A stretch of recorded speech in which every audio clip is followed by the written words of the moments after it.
Hey guys, welcome back to my channel. In this video I'll be showing you how I made this midnight fantasy deer that I was commissioned for. First step I like to do is to sculpt the head and feet. I use Super Sculpey as my go-to clay, but any polymer clay will work just fine. I start out with a lump of tinfoil that I squish until I get the general shape that I want, and then I cover that in clay. I do this for two main reasons, the first being it saves you clay, and the second being because the clay won't be as thick, it'll bake more evenly in the oven. And speaking of oven, once I'm ready, I bake the pieces at 275 degrees Fahrenheit for around 30 to 45 minutes.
Once the clay pieces have been added to the armature, it's time to build up the body. I use quilt batting for this step. I cut it into long strips and wrap it around the wire over and over until the shape is formed to my liking. Quilt batting sticks to itself like Velcro, so you won't need any glue or tape.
derped and forgot to film the first part of me sewing, but I'll try to explain. For the body, I lay it stomach side up on top of the fabric and cut the fabric the entire length of the doll. Then I cut slits in the fabric for the legs to slide through. I'll trim that down to size so it fits nice and snug against the body and sew straight down the middle. The legs are done in a similar way. I'll cut the length of the leg and trim it so it fits nice and snug around the leg and then sew from the feet first up to the body. I join the two fabrics with a ladder stitch.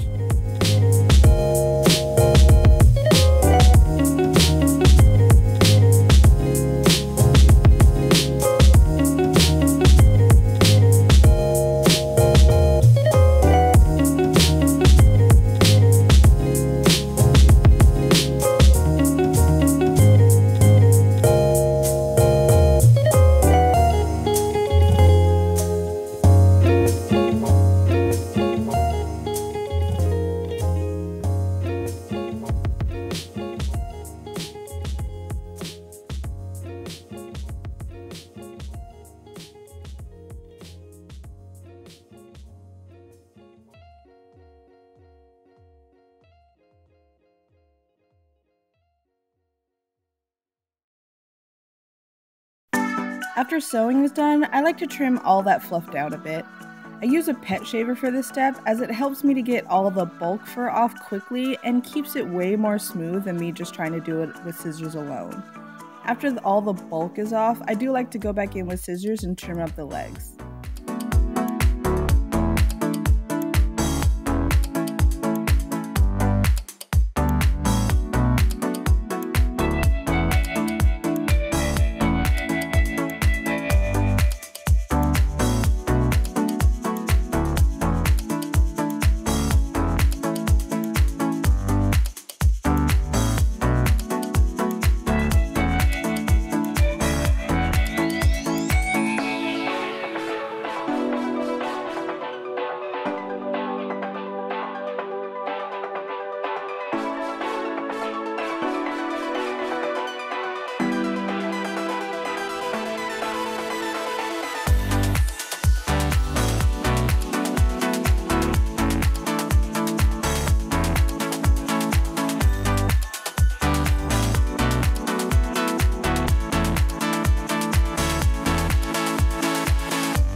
Next thing I do is to paint all the clay pieces. I use various acrylic paints, so don't feel like you have to stick to one brand. I know for this deer I wanted to make a gradient of blues from dark to light, so it helps to keep adding the lighter shades while the paint is still wet and not completely dry so that the colors will blend more seamlessly together.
Pro tip, if you want to add dots to any of your sculptures, I always like to use the end of a round paintbrush. It just works so perfectly. I just dip the end in paint and then just go at it.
Step is to add some color to the body.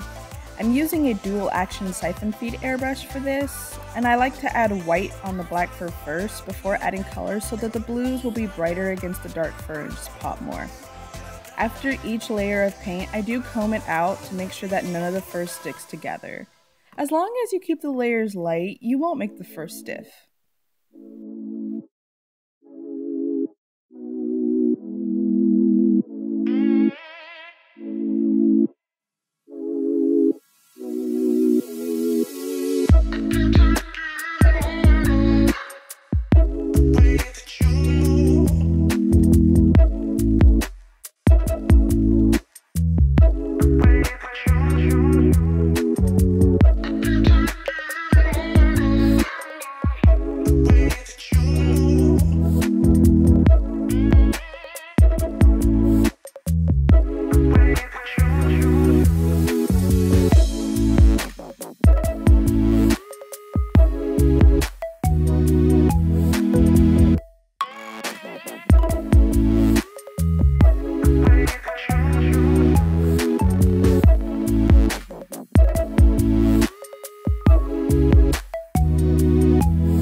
The final step is to add those antlers.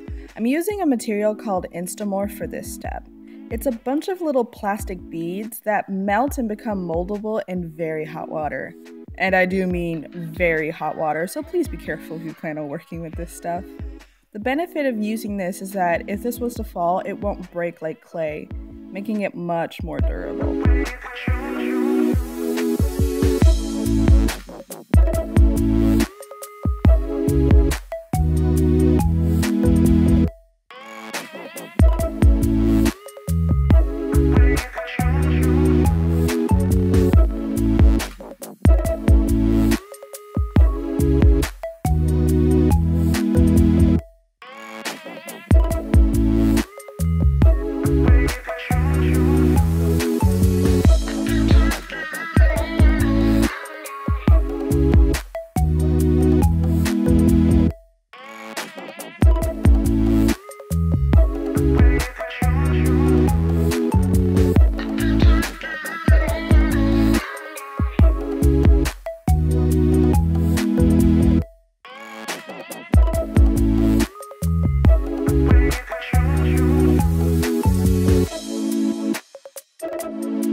And after all that, the deer is complete.